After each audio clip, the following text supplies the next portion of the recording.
안녕하십니까? 네. 오래간만에 뵙습니다. 잠깐 기도하겠습니다. 좋으신 아버지 하나님 감사합니다. 우리가 하나님의 은혜로 인하여 사랑으로 인하여 여기 모였습니다. 우리가 믿음으로 살아보고자 많이 노력도 해봤고 그리고 주님께를 향해 바라보며 묵상하며 따라왔습니다. 그런데 하나님 우리의 삶의 모습 속에 우리가 기대했던 그런 평안과 기쁨은 별로 없습니다.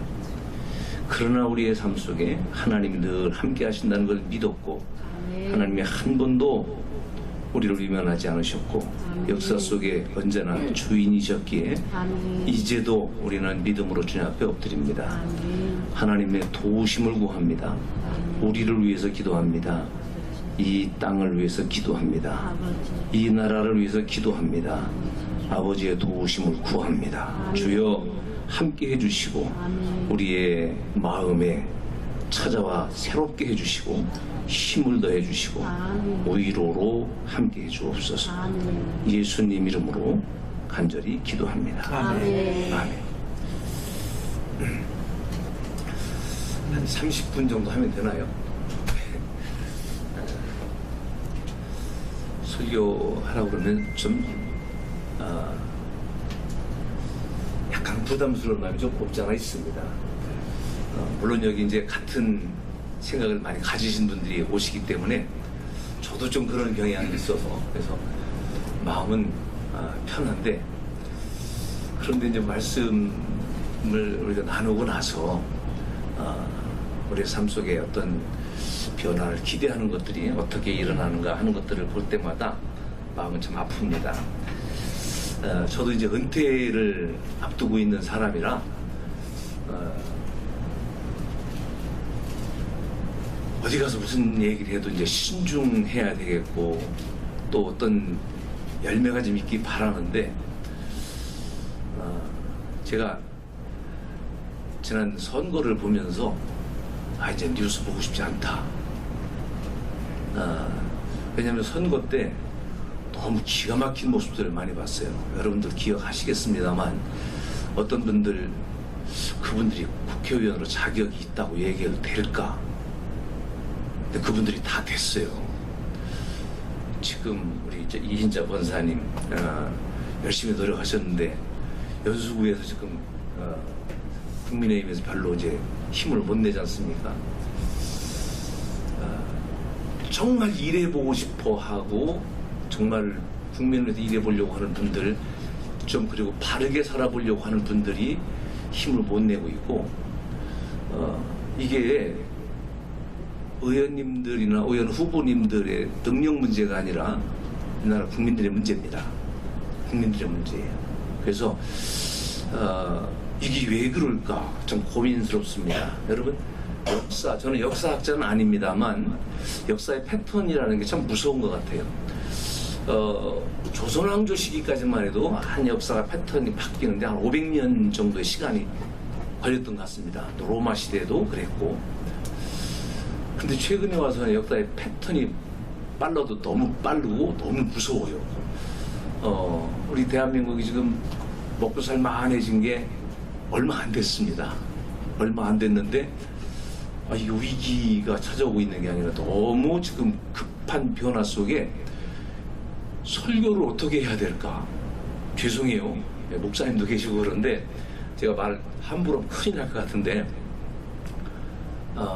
한국 교회가 성경을 해석해오는 과정 중에 잘못 해석한 부분이 참 많이 있는 것 같다. 이런 생각을 합니다.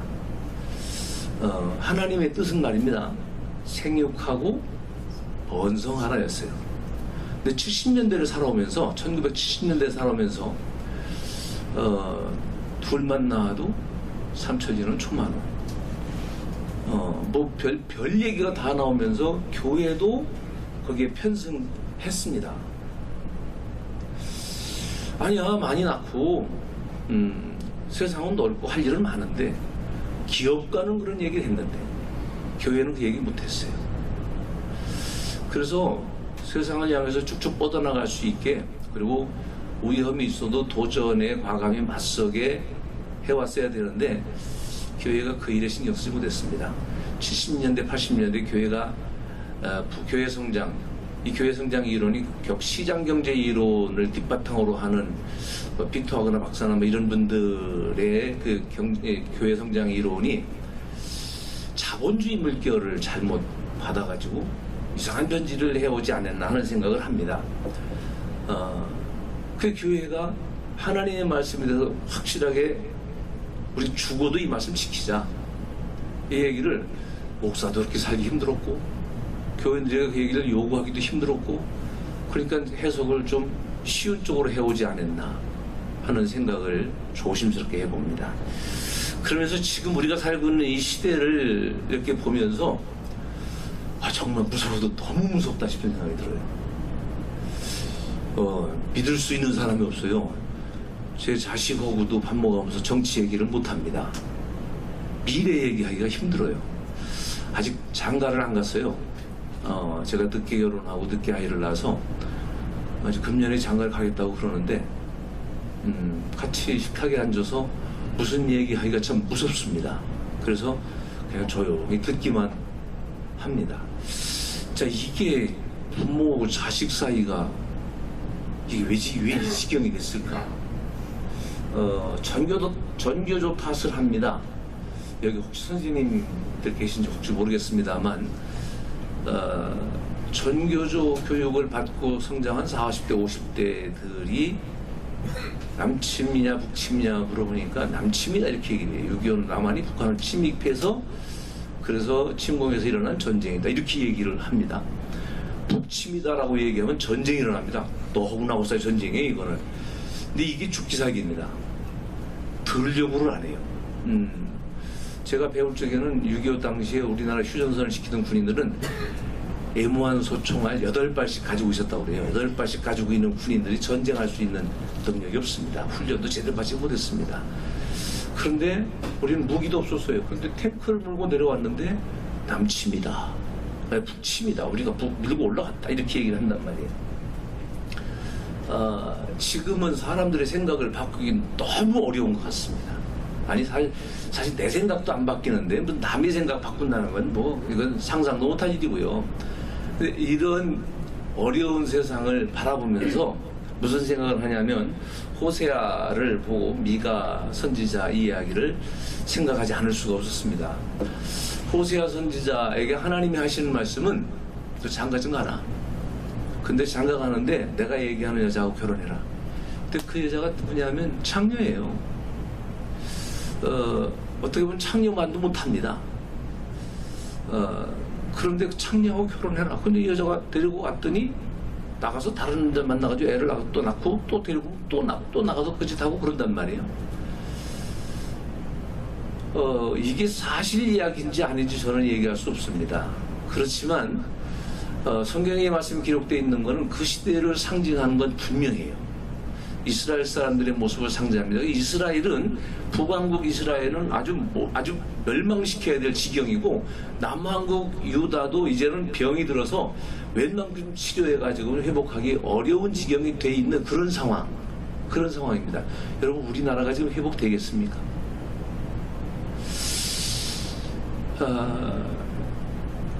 아이들 보고 결혼 좀 빨리 해라, 애 좀 낳아라.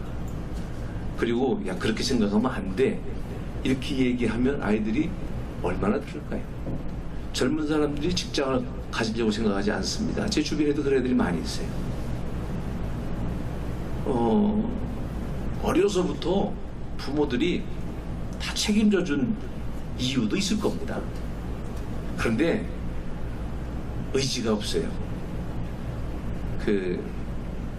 어떤 박사님이 실험을 하면 옛날에 했다는 그런 뭐가 있어요.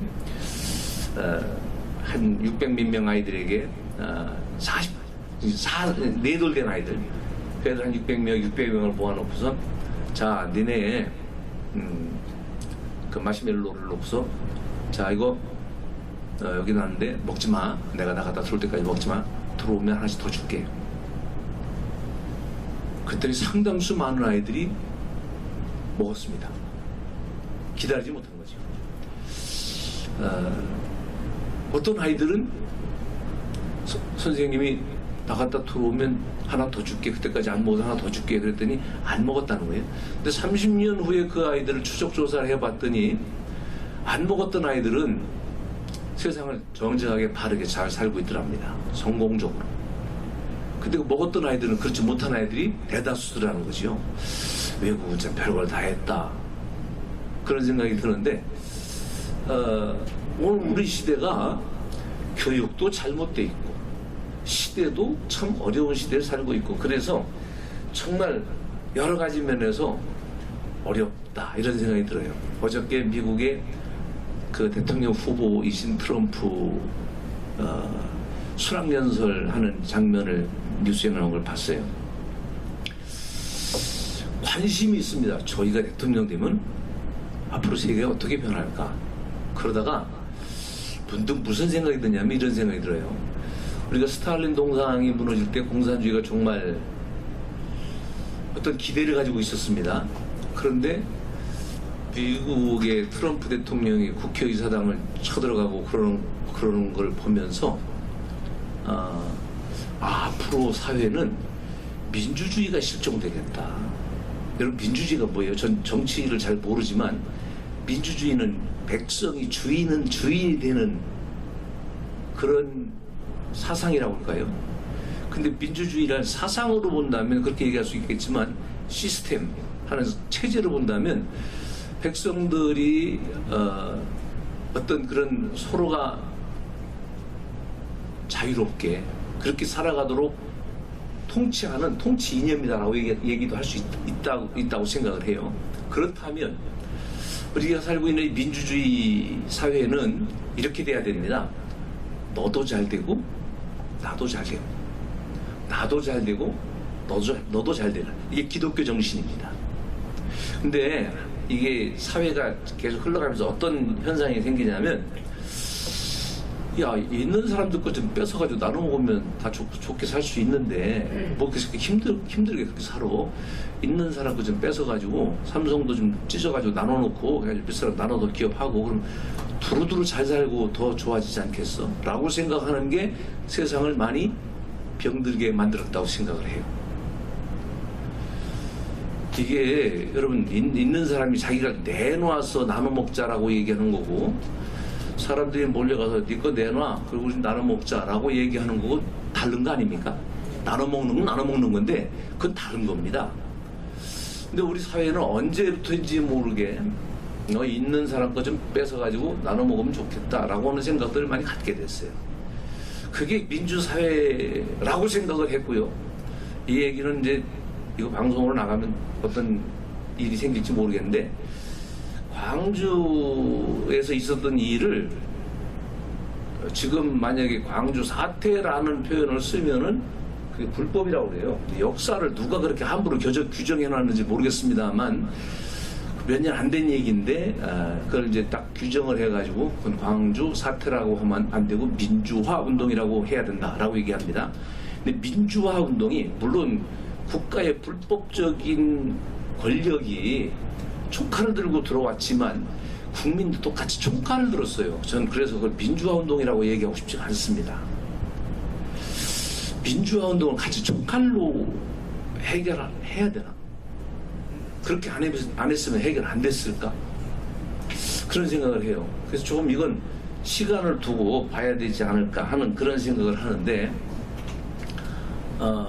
오늘 이 시대를 살아가면서 우리가 이거 어떤 것 하나 이게 진실이야. 우리 이렇게 살아보자 라고 얘기를 해서 사람들이 그 얘기를 듣고 그게 참인 것 같다.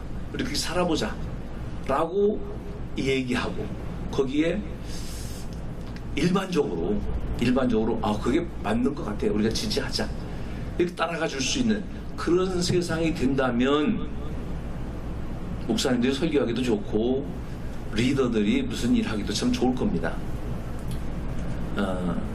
윤석열 대통령이 검사 출신이시죠? 아닌가요? 네. 모르시나요? 윤석열 대통령이 검사 출신이십니다. 전 검사 출신이시라 대통령 처음에 나올 적에 잘 하실까 걱정했어요. 그랬는데 대통령 되자 역시 검사 출신이시더라고요. 고칠 건 고친다. 그래서 사실 눈치 없이 인기 없는 일은 손 안 댄 게 없이 다 손댔어요. 그동안 역대 대통령들이 감히 접근하려 하지 못하던 그 모든 것들을 다 손댔어요. 그러니까 인기는 뭐 떨어질 수밖에 없겠죠. 있을 수가 없습니다. 저 혼자 속으로 생각하기를 한 10년쯤 지나면 윤석열 대통령 대한민국의 우인으로 누가 인정해 줄까? 근데 시대의 변화를 보면 별로 인정할 것 같은 생각이 안 들어요.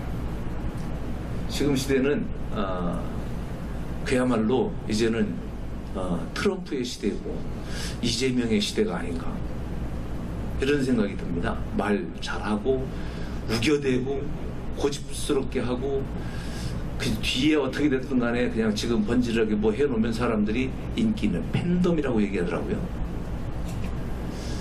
그래서 우리 저같이 이제 그 아파트에 사시는 분 중에 어떤 분으로 얘기를 하는데 무슨 얘기하는데 거기 한 4-5명 모였었는데 얘기하다가 보니까는 좀 주제가 비슷한 정치 얘기가 나오니까 한 분이 뻘떡 일어나더니 여기 다 2번만 모였네. 그래요. 그래서 그 뭔 소리요? 그랬더니 아유 여기 2번만 모였다고 기분 나쁘다는 거예요. 그래서 그 얘기 들어가면서 기가 막혀가지고서 그럼 혹시 개딸이시네? 그랬더니 개딸이라고 했다가 자기는 개딸이라는 말을 싫다는 거예요. 그런데 이재명이 맞다는 거죠. 윤석열 대통령이 잘못했다 이런 얘기를 해요. 뭘 잘못했는지 구체적으로 한번 얘기를 해보자고. 근데 그 얘기는 안 합니다. 세상이 이제는 옳고 그르고 이걸 얘기하지 않아요.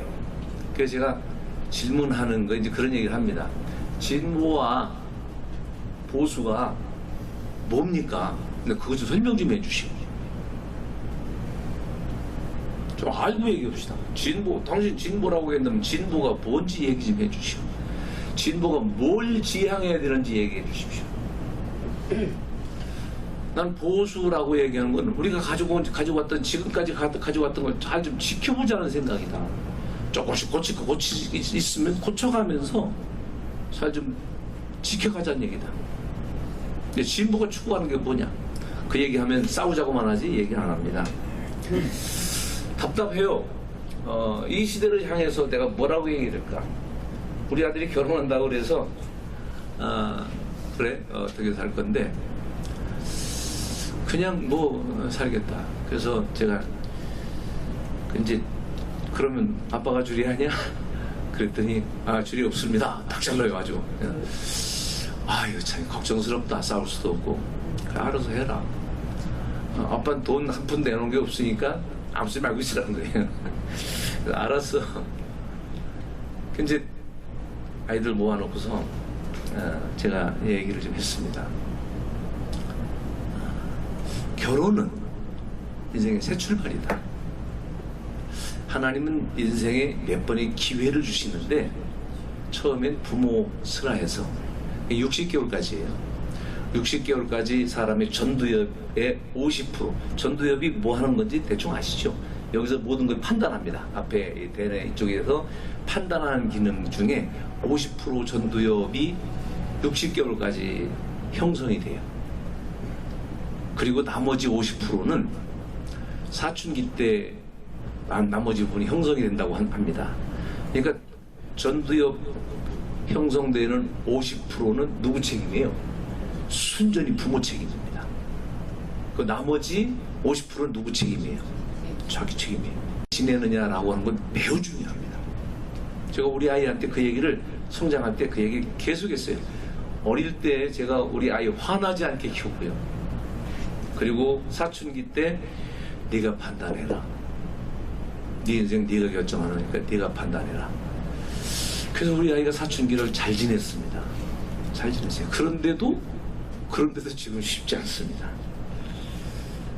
그 아이에게 지금 하는 얘기가 이렇게 얘기를 해요. 인생에 기회가 몇 번 부모로부터 성장하는 기회가 있고, 그 다음에 사회에 나가서 친구와 또 사회에 나가서 내가 좋아하는 선생님과 또 성장해서 결혼해서 사랑하는 아내와 남편과 살아갈 때 그때가 새롭게 출발할 수 있는 기회다. 비슷하지 않습니까? 그런데 결혼할 때 말입니다. 여러분 참 어려운 게, 여기도 그런 분들 혹시 계신지 모르겠어요. 결혼해가지고 5년 10년 돼가지고 애들이 옆에 있는데도 부부끼리 이름 부르고 그리고 오빠 그렇게 부르고 그런 집들이 많이 있어요. 여러분 이게 무슨 얘기냐면 잘했다 잘못했다는 얘기를 떠나서 결혼 초기에 그걸 고치지 못하면 출발선에서 새롭게 정해진 룰을 우리가 딱 새겨가지고, 아 내가 이런 룰을 지키고 살아야지 라고 하는 걸 딱 마음 먹고, 아 내가 출발할 때부터 이제 이렇게 하자라고. 이게 쉽지 않습니다. 근데 쉽지 않은 걸 내가 이렇게 지키겠다. 그래서 생활 태도를 지금까지 살아왔던 모든 생활 태도를 바꿔가면서 습관, 언어 습관, 행동 습관 모든 걸 내가 바꾸면 이제부터 내가 이렇게 살아보겠다라고 결심을 하고, 그리고 새롭게 출발하면은 뭔가 희망이 보여요. 뭔가 희망이 보여요. 그런데 살던 대로 살면은 대체적으로 빠르면 3시간 만에, 조금 뭐해도 3일이면 그냥 거기 삐그덕대기 시작하고, 그 다음에 좋지 않은 말들이 오가기 시작하고, 빠르면 하루 만에 보따리 싸가지고 갈라지는 사람도 있더라고요. 신혼여행 갔다 갈라져가지고 따로 오는 사람들도 간혹 있어요. 왜 그럴까? 출발하려고 그러는데, 새롭게 출발하려고 그러는데 그런 룰이 없어요. 내가 이렇게 한번 해봐야지 라고 하는 그런 계획이 없어요. 제가 신혼여행 결혼하겠다고 하는 아이들이 있을 때마다 하는 얘기가 있습니다. 나한테 최소한 6시간 이상 교육받지 않으면 난 주례 안 해준다. 신앙훈련 받지 않으면 주례 안 해준다 라고 얘기해왔습니다. 그리고 오면은 둘이 같이 오면 성격 검사를 해줘요. 그래서 여러분 참 신기하게요, 20년 30년을 같이 살아도 서로 상대방이 어떤 성격을 가지고 있는지 되게 모르고 삽니다. 갈라서는 게 왜 갈라서요? 성격 때문에 갈라선다고 그래요. 그래서 성격 검사를 해주고 그 자리에서 이렇게 얘기합니다. 근데 지금 이 남자애가 지금 이런 성격이 있는 거 아니야?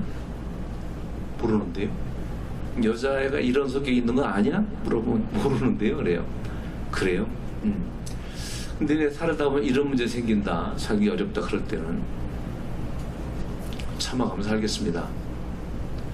그래, 지금 와서 어떻게 하겠냐, 지금 먼저 결혼한다, 날 잡아놨다고 그러는데, 그래서 교육을 하고 생활습관을 고쳐준다고 몇 가지 얘기를 하고, 그리고 결혼식을 했는데, 한 아이는 결혼하고 한 10개월쯤 됐는데 교회를 이사 갔다가 왔어요. 어떻게 왔니? 근데 혼자 왔어요. 어떻게 왔니? 그랬더니 집사람이 배가 많이 불러가지고 결혼했거든요. 그런데 집사람이 애 낳고 친정에 가서 안 와요. 싸워서 안 오는 게 아니에요. 그냥 성격이 그런 겁니다. 그 여자 성격이 원래 그런 성격이었어요. 남자애는 밥 먹는 숟갈에 뭘 묻혀놔도 이거 왜 이래? 그러고서 그냥 술구멍에 가서 그냥 씻어가지고서 그냥 먹을 그런 아이예요. 그냥 하나님 유형이라고 그럽니다. 전혀 뭐. 그런데 거기에 갈등이 생기는 거예요. 근데 그게 길어지더라고요. 반년. 아니 애 낳고 친정에 가서 왜 반년씩이나 했어? 젊은 사람들이 그러면 안 돼요. 자, 오늘 우리가 하나님을 믿는데 하나님 말씀대로 살아보겠다고 신앙생활을 했는데요. 여러분 죄송합니다. 저도 그래요. 저도 하나님 믿어가면서 교회를 나오면서 내가 믿음으로 이렇게 살아봐야지 이런 생각을 좀 하긴 했는데 그게 잘 되나요? 됩니까? 죄송합니다. 무시하는 얘기 아니에요. 우리가 믿음으로 살아보겠다고 얘기를 했는데 안 됩니다. 여러분, 유대인들이 그 사람들이 믿음으로 살으려고 얼마나 노력했으면 바리새인이라고 하는 그런 닉네임이 생겼어요. 그들은 아주 철저한 율법주의자입니다. 율법대로 살아보려고 엄청 노력을 했어요. 그런데 거기에 뭐만 있어요? 형식만 있지 뭐가 없었습니까? 진심이 없었어요. 진심이 없었어요. 우린 그리스도인으로서 내가 예수님을 믿겠습니다 라고 따라 나왔는데 우리에게는 어떤 진심이 있었을까를 생각해 봅니다.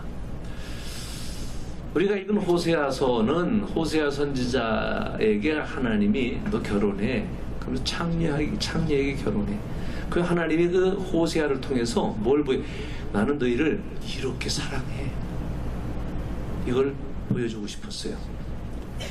제가 총각 때 결혼해야 되는데 총각 때 건강이 좀 무릎이 안 좋아가지고 걷지를 잘 못했었어요. 지금은 뭐 그냥 정신없이 뛰어다닐 수 있지만 하나님이 고쳐주셔서 아직 치료하지 않고 건강해졌습니다. 그때는 정말 무릎이 너무 안 좋아서 자살까지 생각이 되었어요.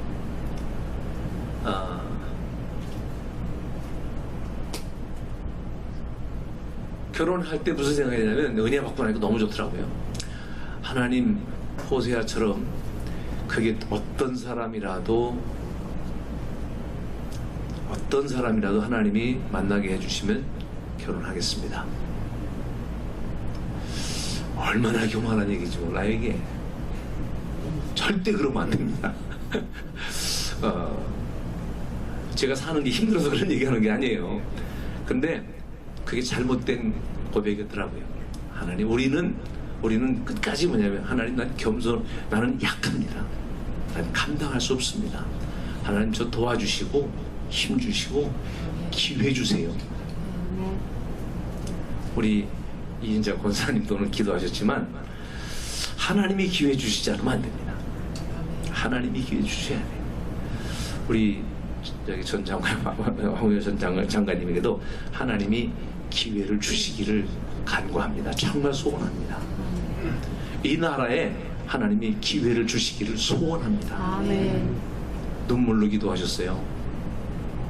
정말 무너집니다. 우리는 이 나라에 하나님이 기회 주시셔서 정말 기도해야 되는데 우리는 호세아처럼 할 수 없어요. 그렇지만 우리는 그를 통해서 뭘 알아야 되냐면 그래, 하나님의 사랑은 아직도 조금 희망이 남았다는 걸 찾을 줄 알아야 된다는 얘기죠. 미가 선지자한테 뭐라고 얘기했으냐면 너 길거리에 나가서 전도하고 다니는데 하나님 믿으라고 그 얘기하라는 게 아니라 벗고 다니래요. 빨개 벗고 다니래요. 여러분, 지금부터 2500년 이상 전 얘기니까 빨개 벗고 다니는 게 뭐 혼자만은 아니었을 겁니다. 그 당시에 의복이 무슨 뭐 우리처럼 된 의복들이 별로 없었을 겁니다. 종들은 벗고 사는 종들도 많이 있었을 거라고 생각을 해요. 이스라엘 나라는 제가 1월 달에 성지순례를 하는데 반팔 입고 다녔습니다. 남들은 다 패딩도 입고 다니고 그랬는데 전 안 춥더라고요. 18도 이 정도밖에 안 되는데 그쪽 지역의 옛날 2000년 전 이상의 날씨는 지금보다는 훨씬 온화하지 않았을까 기대를 가져가면서 그냥 벗고 다닐만 했겠다. 하나님이 미가 선지자에게 너 빨개 벗고 다녀. 근데 그게 왜 그랬냐면 너희가 곧 어떻게 포로로 끌려가서 너희들이 이렇게 수치를 당하고 고난을 당하고 헐벗고 그런 꼴 당할 거야 라는 걸 상징적으로 보여주기 위해서 미가 선지자에게 빨개 벗고 다니라고 그랬어요. 여러분, 제가 이 말씀을 드리는 거는 우리나라에 이런 일이 일어날 거다라는 얘기를 하려고 그러는 게 아닙니다. 우리가 기회를 좀 찾자는 거죠. 기회를 찾자. 그 기회를 찾는 게 이렇게 얘기할 수 있습니다. 기독교인들이 사랑을 실천하자 이렇게 얘기해 볼 수도 있어요. 그런데 저는 그거보다 더 지금은 절박한 게 하나 있다고 생각합니다. 우리가 그리스도인으로서 내가 신앙인으로 살기 원하는데요. 하나님 내가 하나님의 사람으로 살기 원하는데 내가 어떻게 했으면 좋겠습니까? 라고 하는 고백이 있어야 되는데, 오늘 호세아 선지자를 통해서 우리에게 들려주는 말씀은 뭐냐면 여호와께로 돌아가자는 거예요. 여호와께로 돌아가자. 근데 그 여호와께로 돌아가는 게 뭐냐면 하나님의 말씀을 좀 들어보자는 거예요. 하나님 말씀 듣고 내가 지금 어떻다? 아주 더럽게 고집스럽다. 죄송해요. 안 좋은 표현을 좀 썼습니다. 정말 난 고집스럽다. 하나님 앞에 그냥 팍 고꾸라져서 지금까지 내가 내 멋대로 살았어요.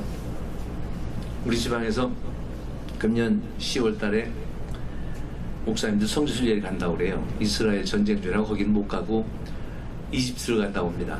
저한테는 이제 마지막 기회가 될 것 같아요. 그래서 2번 물어보지도 않고 가야지 그랬어요. 가야지. 근데 그게 구체적이 돼서 이제 여권 가지고 오십시오. 그리고 돈 내십시오. 그 얘기를 해서 교회 가서 기도를 하는데, 기도하다가 안 하던 짓을 제가 좀 했습니다. 하나님, 지방에서 이집트 간대요.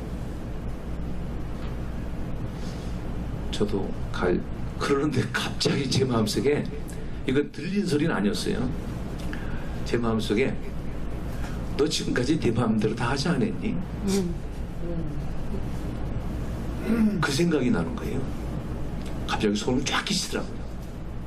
그래서 제가 그 생각이 나는 순간 제가 그랬습니다. 안 갈게요. 안 가겠습니다. 그래서 안 간다고 그랬어요. 하나님, 제가 지금까지 참 고집스럽게 살았네요. 미련하게 살았네요.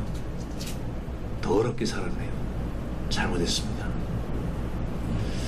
그러면서 제가 계속 요즘 생각하는 게, 이제 은퇴 앞두고 뭐해? 그러는데 제가 일주일에 책 한 권씩을 타이핑을 해요. 뭐 신학서적이나 뭐 좋은 책들 이렇게 보면은 일주일에 한 권씩, 지금까지 한 500~600권 정도 타이핑한 것 같아요. 양쪽 손목 다 터널 증후군 수술했습니다. 그짓 하느라고. 계속 앞으로 은퇴할 때까지 1000권 한다라고 생각했는데 지금 그 1000권은 못 채울 것 같아요. 근데 책 읽는 게 중요한 게 아니에요. 제가 죽음 앞에 서 보니까 아무 소용없는 짓이더라고요. 근데 이제 은퇴 앞두고 죽음 앞두고 제가 사선을 몇 번을 넘었습니다. 21년, 22년, 23년, 22년, 2년 동안에 사선을 몇 번을 넘었습니다. 근데 죽음 앞에 딱 서보니까 아무것도 쓸모없어요. 돈도 뭐도 아무 쓸모없어요. 내일 아침에 눈을 못 뜰지도 모르겠구나, 그 생각하니까 그렇게 마음이 평화로울 수가 없어요. 이게 별거 아닌 거 가지고 아등바등하고 살았구나, 이런 생각이 나는데, 한 가지 죄송한 게 있더라고요. 내가 하나님 얼마나 사랑했나, 얼마나 말씀을 사랑했나, 얼마나 하나님께 돌아가려고 했었나. 옛날에는 밤을 꼬박꼬박 새워가면서 대성통곡을 하면서 울고 기도하고 그랬었는데, 그래 본 게 얼마나 됐나. 여러분, 여기 70년대 기도 생활 하시던 분들은 교회 가서 밤새웠던 분들 많을 겁니다. 손바닥에 불나게 박수 쳐가면서, 제가 앉아있던 주변에 콧물, 눈물, 그 다음에 그냥 침 튀어가지고선 범벅이 돼가지고 그렇게 기도하던 데가 엊그저께 같은데 제가 이제 기억이 별로 없어요. 나 이러고 살아도 되나? 이게 믿는 사람 맞나? 요새 교인들 이러고도 교인이라고 얘기할 수 있을까? 이런 생각이 드는 거죠. 우리가 하나님 앞에 할 수 있는 말은, 하나님은 아버지께로, 이 호세아는 여호와께로 돌아가자라고 얘기하면서 여호와를 알자, 힘써 여호와를 알자, 이렇게 말씀합니다. 여러분, 우리에게 기회가 있을까요? 저는 있기를 바랍니다. 그리고 하나님이 기회를 주실 수 있다고 믿습니다. 근데 그 전에 먼저 할 일이 있어요. 그 전에 먼저 할 일이 교회가 교회에 다 와야 됩니다. 여러분, 제가 얘기하는 교회는 건물이 아니에요. 여러분, 한 분 한 분 국회의원들이 한 사람 자기가 국회라고 그럽니다. 아닌 것 같아요. 아닌 것 같아요. 사기꾼들이 너무 많아요. 죄송합니다. 제가 욕을 먹어도 얘기는 해야 돼요. 여러분은 교회입니다. 여러분 교회예요. 교회가 돼야 됩니다. 그렇다면 하나님이 그 안에 계셔야 됩니다. 엘베델이죠. 엘베델. 여러분, 우리 안에 하나님을 모시고 살기 위해서 우리는 정말 힘써서 마음을 드릴 줄 알아야 됩니다. 나 이제 죽었다 생각해야 돼요. 우리에게 희망이 있습니다. 하나님 우리에게 기회를 주십니다. 저는 사실 여기 예배 올 때마다 한 가지 기쁨은 있어요. 뭐냐면, 그래도 나라를 위해서 기도하는 모임이 있다. 이거는 저한테 무한한 기쁨입니다. 이거는 어마어마한 힘이에요. 여러분, 그 힘이 하나님께 향하는, 여호와께로 향하는 그런 믿음에서 출발해서 이 땅에 희망이 되는 저와 여러분 되시기를 간절히 소원합니다. 기도하겠습니다. 좋으신 아버지 하나님, 감사합니다. 아시지요? 우리가 얼마나 부족한지 아시지요? 하나님, 우리는 조금 어려우면 눈치 봅니다. 조금 손해날 것 같으면 망설입니다. 지금까지 이렇게 살았습니다. 그런데 우리가 살고 있는 주변은 정말로 너무 무서워졌습니다. 자연환경 무서워진 게 이유가 아니라 우리의 주변에 나와 이웃이라고 하는 그 이웃들이 너무 무서워졌습니다. 그 속에서 우리는 하나님의 사람으로 살기를 원합니다. 주여, 우리에게 은혜 주시고 믿음 주셔서 주님 감당하게 하옵소서. 이 시대를 지켜가는 성도가 되게 하옵소서. 하나님의 일꾼이 되어서 아버지의 뜻이 하늘에서 이루어진 것처럼 여기 이 땅에서도 이루어지기 원합니다. 주여, 내가 여기 있습니다 라고 고백하는 우리 모두가 되게 하옵소서. 예수님 이름으로 기도하옵나이다. 아멘.